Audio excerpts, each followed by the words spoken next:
नमस्कार. आज आपण नुकत्याच घडलेल्या धक्कादायक घटना आणि त्यामागील ग्रामीण घरगुती हिंसेच्या गंभीर वास्तवाचं विश्लेषण करणार आहोत. मी सविताला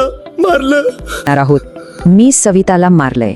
बुलढाण्यातील एका 25 वर्षीय तरुणाने दिलेली ही थेट कबुली या कठोर वास्तवाची जाणीव करून देते. खामगावमध्ये बुधवारी मध्यरात्री एका घरगुती वादातून 22 वर्षीय सविताची लोखंडी रॉडने अत्यंत क्रूरपणे हत्या झाली. दुर्दैवाने ही एकमेव घटना नाही बरं. बुलढाण्यातच एका वेगळ्या कौटुंबिक वादात पतीने 47 वर्षीय मायावतींची कुऱ्हाडीने हत्या केली.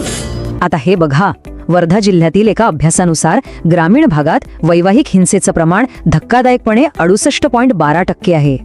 आणि यातील तब्बल 98% महिलांना केवळ शारीरिक नाही तर अत्यंत तीव्र भावनिक आणि मानसिक छळाला सामोरं जावं लागतं.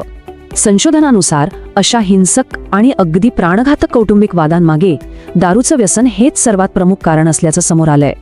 याचा ग्रामीण महिलांच्या मानसिक आरोग्यावर भयंकर परिणाम होतो. त्या स्वतःला पूर्णपणे असहाय आणि अगदी एकट्या पडल्यासारखं समजतात. यातील 67% महिला प्रतिकार करतात.